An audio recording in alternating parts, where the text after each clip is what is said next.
नमस्कार. मध्यंतरी एक वाक्य सुचलं होतं. ज्यांना एकमेकांवरची मालकी नको आहे, त्यांनी कोणाच्याही प्रेमात पडू नये किंवा कोणाशीही संसार थाटू नये, असं ते वाक्य होतं. अर्थात त्यात खोचकपणा होता, पण पुढं त्याचा विचार करत राहिलो तेव्हा लक्षात आलं की हे मालकी प्रकरण काय आहे याच्यावर जरा बोललं पाहिजे. कारण माणसाला स्वतःचं स्वातंत्र्य फार प्रिय असतं आणि निसर्गतः प्रत्येक माणूस स्वतंत्रच असतो. जगातला प्रत्येक सजीव हा स्वतंत्रपणेच जन्माला येतो आणि स्वतंत्रपणेच जगायला पाहतो. जन्म जरी त्याचा कुणाच्या तरी सहभागात न होत असला तरी त्याचं आयुष्य, त्याचे श्वास, त्याचं जगणं, त्याचा मेंदू या गोष्टी पूर्णपणे स्वतंत्र असतात आणि हे स्वातंत्र्य माणसाला कायम अबाधित ठेवण्याची इच्छा असते. ते राहतं का? तर ते मानवी समाजात जेव्हा आपण एकमेकांच्या गरजा भागवत जगत राहतो किंवा असं म्हणतो आपण की माणसांचं जगणं हे एकमेकांच्या मदतीशिवाय पूर्ण होत नाही, त्यावेळेस मात्र ते स्वातंत्र्य किती प्रमाणात अबाधित राहील हा प्रश्न तयार होतो. मला नेहमी काही विचार करताना आपले आदिम पूर्वज कसे जगले वगैरे असं लिहायची, बोलायची सवय आहे. यात मी विचार करतो की आपले जे आदिम पूर्वज आहेत, आपल्या आदिम आया आणि आपले आदिम बाप आहेत, हे एकटे जगत होते हा इतिहास आहे. आणि ते कुठंतरी एकमेकांना भेटायचे आणि त्यांच्यात संयोग व्हायचा आणि त्यातनं झाली तर पुढची पिढी जन्माला यायची. पण बहुशा ते एकटेच राहायचे आणि फार स्वतंत्रच होते. म्हणजे स्त्रियाही त्यावेळेच्या स्वतंत्र होते आणि पुरुषही स्वतंत्र होते आणि ते एकटे राहत, एकटे शिकार करत आणि फारच स्वातंत्र्याचं अगदीच टोक. आणि कुणी कुणाला जबाबदार नसे त्यापैकी. स्त्रीच्या जगण्याला किंवा पुरुषाच्या जगण्याला एकमेकांनी जबाबदार राहण्याचा तो काळ नव्हता. अशातनं आपले पूर्वज घडत आले आणि पूर्वजांच्या हळूहळू लक्षात येत गेलं की आपण या निसर्गात अतिशय कमकुवत आहोत. म्हणजे आपल्यात एकट्यानं जगण्याची या सृष्टीत ताकदच नाही आहे. सृष्टीतला सगळ्यात कमकुवत जीव म्हणजे माणूस. म्हणजे निसर्गानं प्रत्येक प्राण्याला काही ना काही शस्त्र दिलेलं आहे, हत्यार दिलेलं आहे, अवजार दिलेलं आहे, बळ दिलेलं आहे, चातुर्य दिलेलं आहे. आदिम काळातल्या माणसांसाठी हे नव्हतं. आणि म्हणजे एक मुंगी सुद्धा माणसापेक्षा निसर्गात टिकण्याच्या दृष्टीनं श्रेष्ठ होती. आणि तरीही माणूसला तिथं जगत आली, संघर्ष करत आली आणि टिकली. तर त्यातल्या दोन गोष्टी फार महत्त्वाच्या आहेत. एक पहिली गोष्ट म्हणजे माणसाच्या मेंदूचा विकास झाला. माणूस खूप वर्षांपूर्वी, 40-1 लाख वर्षांपूर्वी झाडांवरनं खाली उतरला आणि जमिनीवर चालायला लागला आणि मग मागच्या पायांवर तो उभा राहिला. पुढचे पाय त्यानं हात म्हणून हळूहळू विकसित केले. तर हा मोठा टप्पा आहे लाखो वर्षांचा. याच्यात त्याचा मेंदू तो उभा राहिल्यामुळे विकसित झाला, ही एक गोष्ट आहे. आणि दुसरी एक गोष्ट त्याच्या लक्षात आली की आपण एकटे या सृष्टीच्या संकटांपासून स्वतःला वाचवायला अपुरे ठरतो. तेव्हा हळूहळू त्याच्या लक्षात आलं की आपल्यासारखाच दुसरा दिसणारा जो मनुष्य आहे त्याची मदत मिळाली तर आपली ताकद वाढते. एकापेक्षा दोन बरे, यातनं ते समूहाची भावना सुरू झाली आणि समूह वाढत वाढत मग ते अनेक लोकांचे समूह सुरू झाले आणि समूहाला माणसं जेव्हा गुहेत राहायला गेली त्यावेळेस त्यांच्या लक्षात आलं की एकमेकांची मदत ही फारच आवश्यक गोष्ट आहे. त्यामुळं मग त्या मदतीच्या भावनेतूनच त्यांची जगणी सुरू झाली. आणि सगळ्यात महत्त्वाचा शोध माणसाला लागला की तोवर माणसाला हा शोधच लागलेला नव्हता की आपल्याला अपत्य कशी होतात, आपल्याला बाळं कशी होतात, हे माहीत नव्हतं. आणि गुहेत राहायला लागल्यावर मात्र त्यांच्या लक्षात आलं की अमुक एक स्त्री आणि अमुक एक पुरुष सतत एकत्र राहिल्यानंतर जे काही जन्माला येतं अपत्य, ते या दोघांचं आहे. आणि यातून हळूहळू नातेसंबंधांना सुरुवात झाली. नातेसंबंध ही एका अर्थानं ते त्यावेळेस स्वतंत्र असले आणि काही असलं तरी नातेसंबंधांनी केलेला सगळ्यात मोठा चमत्कार म्हणजे एकमेकांशी बांधिलकी. मग हे फार पुढं आल्यानंतर साधारण 20-25-40,000 वर्षापूर्वी माणसाला समाजरचना तयार करावीशी वाटली. आणि समाजरचना तयार होताना मग ते नातेसंबंध आले. मग नातेसंबंधातनं कुटुंब आलं. कुटुंब संस्थेतनं हळूहळू शोध लागत आपण नात्यांची प्रत्येकाची काय कामं असतील कुटुंबांमध्ये हे ठरवत आलो. जबाबदाऱ्या काय असतील हे ठरवत आलो. कर्तव्य काय असतील हे ठरवत आलो. आणि नियम काय असतील हे ठरवत आलो. यातनं मग ते सुरुवात झाली एकूणच कुटुंब व्यवस्थेत एकमेकांवर अवलंबून राहणं, एकमेकांना आधार देणं, एकमेकांना दिलासा देणं आणि यातनंच हळू डोकावली एकमेकांवरची मालकी. जी मालकी बऱ्याचदा माणसाला नको असते. पण गंमत अशी आहे की त्या मालकीशिवाय माणसं एकमेकांच्या गरजा भागवू शकत नाहीत, एकमेकांना दिलासा देऊ शकत नाहीत, एकमेकांना मदत करू शकत नाहीत आणि एकमेकांचा आधार घेऊ शकत नाहीत. अशा परिस्थितीत कितीही स्वातंत्र्य असलं आणि कितीही आपण एकटे असलो तरीही या समाजात पूर्ण स्वातंत्र्य नाही. नातेसंबंध हे स्वातंत्र्याची एका अर्थानं गळचेपी करणारी गोष्ट आहे. आणि ती थोडीशी गमतीशीरही आहे. आणि मग आत्ता लक्षात येतं की नातेसंबंधांमध्ये कुटुंबात मग ती आई वडील, आजी आजोबा, मुलं, चुलते पुतणे, आत्या, मामा, काका सगळी अशी जी नाती आहेत आणि नात्यांची लांब लचक अशी पेरणी आहे. या पेरणीत कुठल्या ना कुठल्या प्रकारची मालकी एकमेकांवर गृहीत आहे. आणि ती सर्वात जास्ती नवरा बायकोच्या नात्यात आहे. पण मग नवरा बायकोच्या नात्यात ती मालकी जी आहे ती भांडणाची कारक पण आहे. कारण माणसाच्या अंगातलं ते जे स्वातंत्र्य आहे, आपण एकटे आहोत, आपल्यापुरते आहोत आणि स्वतंत्र आहोत, ही जी निसर्गानं दिलेली धारणा आहे माणसाला, ती पूर्णपणे संपलेली नाही. आणि त्यातून होतं असं की ती धारणा असल्यामुळे कोणीतरी आपल्यावर मालकी गाजवत आहे असं म्हटल्यानंतर तिडीक येते आणि त्या तिडकीतून भांडणं सुरू होतात. हे स्वातंत्र्य म्हणजे मग ते थोडा अहंभाव पण आहे त्यात की मी, अहम ब्रह्मास्मी, ते मी आणि मीच माझ्यापुरता. पण माझ्यापुरतं असं एकट्यापुरतं जगता येत नाही कुणालाच. आणि त्यात मग सगळ्यांचे आधार घेणं, नातेसंबंध असणं म्हणजे मुळात जन्म व्हायलाच या जगातले 2 जण एकमेकांच्या साहचर्याला येणं गरजेचं असतं. तिथून आपली एकमेकांवर अवलंबून असण्याची जबाबदारी सुरू होते. तर त्यात स्वातंत्र्य या शब्दाला फारसं मोल राहत नाही. आणि मग आत्ताच्या आधुनिक काळात या काळावर यायचं ठरवून बोलायचं ठरलं तर लक्षात येतं की आपल्या कुटुंबांमध्ये जी भांडणं होतात ना, ती मालकी भावनेतनं होतात. एकतर मालकी गाजवण्यातनं होतात किंवा मालकी लादण्यातनं होतात किंवा मालकी नाकारण्यातनं होतात.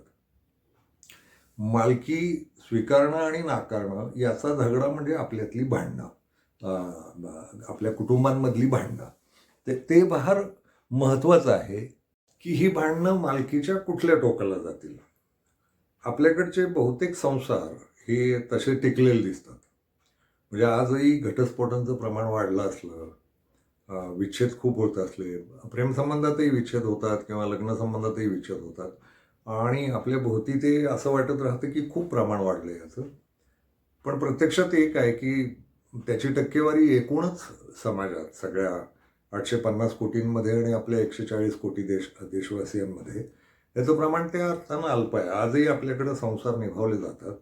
मनात असो नसो एकमेकांची मालकी मान्य केली जाते आणि भांडणं जरी झाली तरी संसार फारसे तुटत नाहीत. आणि त्याचं ओझं जास्तीत जास्ती स्त्रिया निभावत राहतात. स्त्रियांना त्या अर्थानं आजही खऱ्या अर्थानं माणूस म्हणून किंमत नसणं असं मोठं चित्र आहे आणि ते जगभर आहे.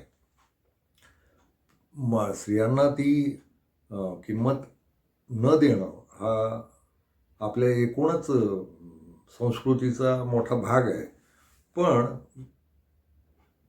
फार सारे कुटुंब नातेसंबंध विभक्त होतात असं फारसं दिसत नाही. म्हणजे त्याचं प्रमाण मोठंच झालेलं आहे आणि ते विदारक आहे आणि माहितीचं आदानप्रदान खूप झाल्यामुळं पण आपल्याला ते खूप मोठ्या प्रमाणात माहिती होतं आता की खूप ठिकाणी संसार तुटत आहेत. कुटुंब न्यायालयातली ती कुटुंब न्यायालयाच्या परिसरात गेल्यावर लक्षात येतं ती भांडणं काय चालली आणि ताटात तुटी होत राहतात. पण एकूणच समाजाचा सगळ्या देशाचा विचार केला, जगाचा विचार केला तर हे प्रमाण आजही अल्प आहे. म्हणायचंच असेल आणि ढगात गोळी म्हणून बोलायचं असेल तर आपण असं म्हणू की ते टक्केवारी त्याची 25% आहे. 75% घरांमध्ये असं गृहीत धरू आपण की आजही संसार मेटाकुटीला मेटाकुटीला येऊन का होईना, रडकुंडीला येऊन का होईना, नको असताना का होईना, नाईलाजानं का होईना संसार चालू राहतात.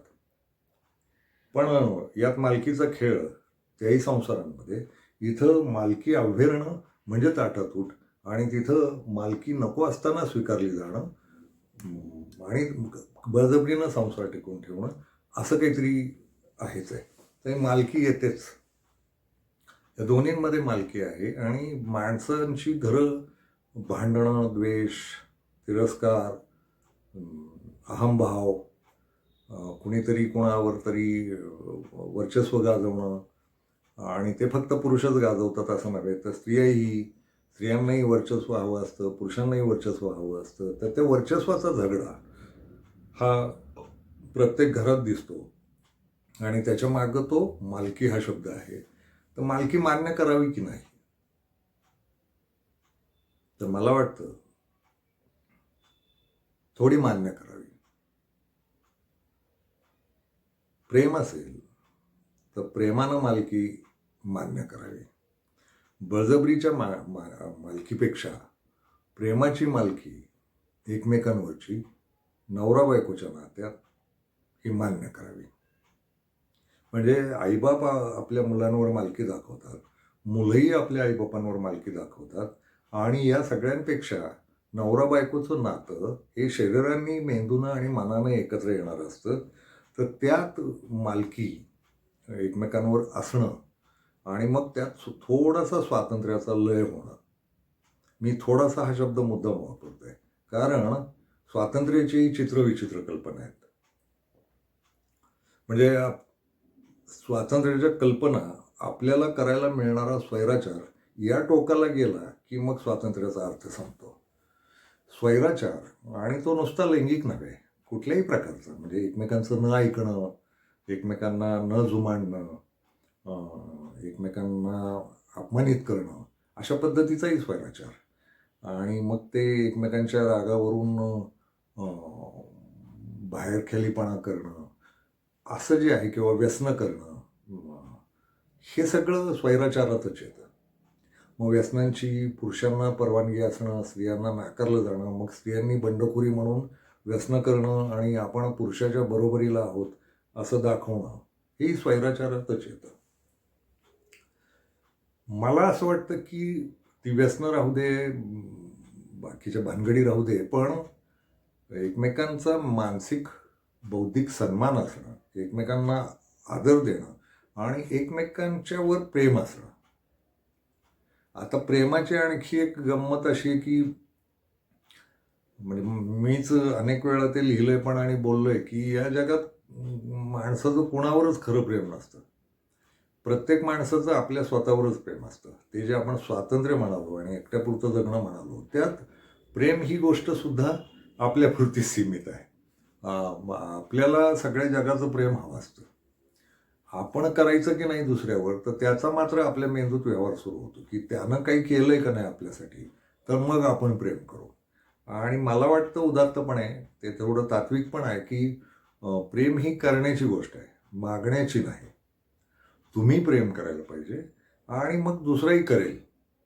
आणि मला असं वाटत राहतं की मग त्यात प्रेमाचं ते जे नातं आहे त्याच्यात मग स्वातंत्र्याला काही अर्थ राहत नाही. म्हणजे स्वातंत्र्याला अर्थ राहत नाही याचा अर्थ स्वतःचे कोंडून घेतले वगैरे असं नाही मला म्हणायचं. ते एकमेकांच्या विचारांनी वापरता येणारं स्वातंत्र्य आहे. जर नवरा बायकोमध्ये प्रेम असेल किंवा प्रियकर प्रेयसीमध्ये प्रेम असेल तर एकमेकांच्या विचारांनी ते स्वातंत्र्य वापरता येऊ शकतं. सन्मान देता येऊ शकतो.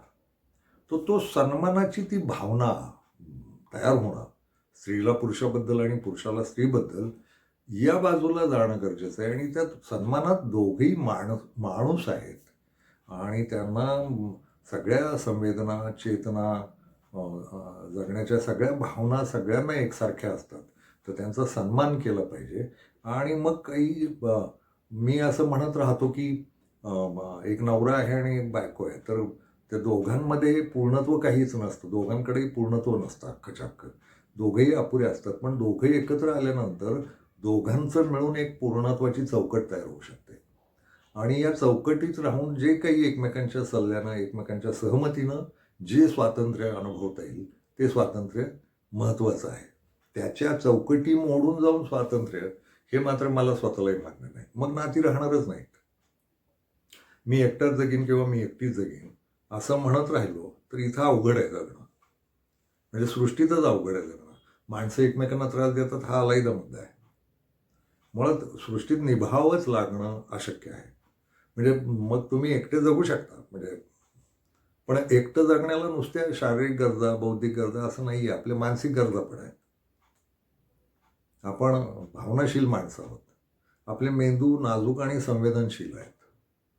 त्यात अहंकार आहेच आहे. मी असा तो भाव आहेच आहे. पण मी हा दुसऱ्याशी जोडून घेऊन आपण असा झाला पाहिजे. आपण झालो की मग त्या मीपणाला काही अर्थ राहत नाही. मीचा लय झाला पाहिजे आपणमध्ये. आणि मला वाटतं की सगळ्या कुटुंबांमध्ये हे होणं गरजेचं आहे. खूपच गरजेचं आहे. हे खूप तात्विक आहे. व्यवहारात प्रत्यक्षात फार वेगळं चालू असतं असं मला दिसतं पण आणि माझ्या अनुभवात पण आहे. म्हणजे मी जे बोलतोय मी हे असं जगू शकलोय माझ्या घरात असं अजिबातच नाही. पण मला सुचत राहतं की कुठेतरी एकदा काळ या बाजूला पुढे गेला पाहिजे. आणि आपण शहाणी सुरती माणसं आहोत, आधुनिक जगातली माणसं आहोत. तर आपणच संयमानं एकमेकांचं स्वातंत्र्य जपलं पाहिजे. आणि ते स्वातंत्र्य जपताना एकमेकात गुंतूनही घेतलं पाहिजे. स्वातंत्र्याचा विचार हा दुसऱ्याचा विचार करूनच ठरलं पाहिजे. आणि अर्थात दोघंही चांगले असले पाहिजेत. जर नवरा बायकोच्याच नात्याबद्दल बोलायचं असेल ना तर दोघंही एकमेकांबद्दल चांगले असले पाहिजेत. आता लक्षात असं येतं की आपल्याकडं नाईलाजानं संसार होतात, नाईलाजानं आपण जोडीदाराबरोबर राहतो, पण एक शत्रुत्व मेंदूत नांदत असतं बारीकपणे. प्रेम म्हणजे गरज असा अर्थ आहे प्रेमाचा. प्रेम म्हणजे स्वार्थ असाही एक अर्थ करायचा. प्रेम म्हणजे मदत मागणं हाही अर्थ आहे. आणि ते नैसर्गिक आहे, त्यात वाईट काहीच नाही आहे. पण हे करत असताना मीच क्रमांक 1वर राहणार, तर या क्रमांक 1च्या झगड्यानं वाटोळं झालेलं आहे. घरात आपल्या त्या अर्थानंही तशीच रचना आहे आजही. पैसा कमावणारा किंवा पैसा कमावणारी ही दादा असते घराची किंवा दादा असतो. तर पैसा कमावणे गरजेची गोष्ट आहे. पण पैसा कमावणारा माणूस क्रमांक 1वर असणं मग कुटुंबाला काहीच अर्थ राहत नाही ना. क्रमांक असणं घरामध्येच 1, 2, 3, 4, 5 उतरणं असणं आणि ती पैशासारख्या कृत्रिम गोष्टीवर अवलंबून असणं, इथं मानवीपणा संपला असं मला वाटतं. मानवीपणात खरी आपुलकी असली पाहिजे, खरी माया असली पाहिजे, आणि ते तुमचीच नातेवाईक आहेत. नवरा बायको एकमेकांशी संलग्न होणारं खूप जवळचं नातं आहे, मन, मेंदू आणि शरीरानं, आणि त्यांच्यापासून झालेली अपत्य, आणि ते दोघेही ज्यांच्यापासून जन्माला आलेत, आईबाप, ते आईबाप, असे कुटुंबाचं ते आपुलकीचं, मायेचं, खऱ्या ओलाव्याचं नातं असलं पाहिजे. हे थोडं भोळं आणि भाबडं वाटण्याची शक्यता आहे, पण याला पर्याय पण नाही. मुळात मानवी समाज रचनेची जी आखणी झाली आपल्या पूर्वजांनी केली, तिच्यात हे सगळंच गृहीत होतं. त्यात हा मालकी भाव नव्हता, आपुलकी भाव होता. तर आपुलकीत मग ती मालकी एकमेकांशी मान्य करणं, आपुलकीनं, बळजबरीनं नव्हे, असं ते करत जावं लागेल. आणि किमान आपल्या पिढ्यांना जमलं की नाही, किंवा पुढच्या पिढ्यांना जमतंय का नाही. तर मी बोलत राहतो खूप मुलांशी आणि मुलींशी आणि पुढच्या पिढ्यांशी, पण मला वाटतं की आपल्या घरातल्या संस्कारांमध्येच ते आलं पाहिजे. त्याची एक साधीशी गोष्ट आहे की स्त्रीचा सन्मान आणि पुरुषाचा सन्मान एकसारखाच झाला, तर मग ही मालकीचं जे काही वाटोळ आहे ते घरांमध्ये होणार नाही, आणि कुटुंब थोडे सुखाच्या मार्गाला लागतील, भांडणं थांबतील. म्हणजे मला ते एक वाक्य नेहमी कोणीतरी सांगत राहतं की संसार म्हटल्यानंतर भांड्याला भांडं लागणारच की. तर मला आपलं ते चातुर्यानं बडबड करायची सवय असल्यामुळं मी नेहमी विचारत आलो आहे की बाद झालं की आता भांड्याला भांडं लागणारच मान्य आहे, पण आता तुम्हाला मेंदू आहे, मेंदूत न्यूरॉन्स आहेत, अक्कल आहे, हुशार आहात, तुम्ही ज्ञानी आहात, अभ्यासू आहात, तर मग आता भांड्याला भांडं न लागता हळुवारपणे आवाज न करता भांडी खाली नाही का ठेवता येणार. ती एकमेकांवर आपटायचीच कशाला, आणि आपटायचीच असतील तर ती हळुवारपणे एकमेकांना चिकटवता नाही येणार का. आवाज न होता भांडी, तर ही व्याख्या मला कधीच आवडलेली नाही. संसार आहे म्हटल्यावर भांड्याला भांडं लागणारच की. नाही लागू द्यायचं हे ठरवू शकतो ना माणूस. माणूस मेंदू असलेलाच आहे ना, तर मेंदूनं निर्णय घेऊ शकतो ना तो. तर मला वाटतं ती भांडणं थांबली पाहिजे घराघरातली. भांडणांची कारणं हे स्वातंत्र्य आणि मालकी या 2 शब्दांमध्येच लपलीत, हे लक्षात घ्या. आणि मग या स्वातंत्र्य आणि मालकीची आखणी जर नियोजनबद्ध केली आपण नवरा बायकोनं बसून, की आपण असं जगूया, ती बाकीची स्वप्न सगळी एकत्र पाहतात. पण मग मूलभूत मेंदूत जे जे आहे आपलं स्वातंत्र्य, त्या स्वातंत्र्याच्या कल्पना एकमेकांशी बोलूनच त्यांनी ठरवल्या पाहिजेत. आणि स्वातंत्र्याच्या कल्पना अचाट नसल्या पाहिजेत. एकमेकात गुंतलेलं स्वातंत्र्य असं ते असलं पाहिजे, असं मला फार प्रांजळपणे वाटतं. म्हणजे घरं शांत राहावीत, सुखी राहावीत, या इच्छेतनं मी हे बोलतो आहे. आणि मला माहीत नाही याच्यात आणखी काय मार्ग असू शकतात, कारण बिनसलेले संसारवाले लोक आहेत ना, कोणाचंच काही ऐकायला तयार नसतात. तो दुसरा कसा चुकला किंवा ती दुसरी कशी चुकली याच्या तक्रारी इतक्या ऐकत राहतो आपण, आणि ती जेव्हा आपण आपल्याकडे अशी भांडणं येतात आणि सोडवायची इच्छा होते, तेव्हा कळत नाही की नेमकं काय करावं. कारण त्यांचं ठरलेलं असतं की आम्ही समजूनच घ्यायचं नाही आहे, एकमेकांना सहन केलं पाहिजे. मी कधीतरी एकदा एक वाक्य बोललो होतो की जो पदरात पडलेला माणूस आहे, म्हणजे स्त्री आणि पुरुष, तो जसा आहे तसं स्वीकारता आलेलं पाहिजे. त्याचे फार निकष लावून बसू नयेत आणि इतरांशी तुलना करू नयेत. तर पदरात पडलेला माणूस हा अत्याचारी नसला पाहिजे, एवढं मात्र निश्चित आहे. म्हणजे स्त्रीनं पण पुरुषावर अत्याचार करू नये आणि पुरुषानंही स्त्रीवर अत्याचार करू नये. तेवढं सोडलं तर पदरात असलेला माणूस तो दिसतो कसा, काय करतो, तो चांगला माणूस आहे का, एवढ्या एका निकषावर तो इतरांशी तुलना न करता जगभरचे पुरुष कसे आहेत आणि आपला नवरा कसा आहे आणि जगभरच्या स्त्रिया कशा आहेत आणि आपली बायको कशी आहे, यातलं किंचितही मेंदूत नाही येऊ देता जे लोक एकमेकांच्या बरोबर राहतील, तर त्या अर्थानं मी म्हणालो होतो की जसं आहे तसं स्वीकारलं पाहिजे माणूस. आणि जसा आहे तसा म्हणताना नालायक नाही, नीच नाही, घाणेरडा नाही, व्यसनी नाही, अत्याचार करणार नाही. तो प्रांजळ आणि प्रेमळच असला पाहिजे. प्रत्येक माणूस प्रांजळ आणि प्रेमळ होऊ शकतो जर माणसं स्वतःला आपण फार शहाणे आहोत असं समजत असतील, बुद्धिमान आहोत, अभ्यास झाला आहे, जग माहिती आहे, तर या माहिती असलेल्या जगात आपण काय वागायचं याचं नियोजन करता येणं मेंदूत, ती हुशारी असणं मेंदूत, मला नाही वाटत मग ते मालकीचा मोठा प्रश्न निर्माण होईल. एकमेकात गुंतलेली मालकी हे मात्र मला स्वतःला मान्य आहे. काही कळलं नाही तर कमेंट्समध्ये विचारा, याच्यावर आपण पुन्हा बोलत राहू. हा महत्त्वाचा आस्थेचा विषय आहे माझ्या, म्हणून मी आज बोललो. प्रश्न विचारले तरी चालण्यासारखं आहे. धन्यवाद.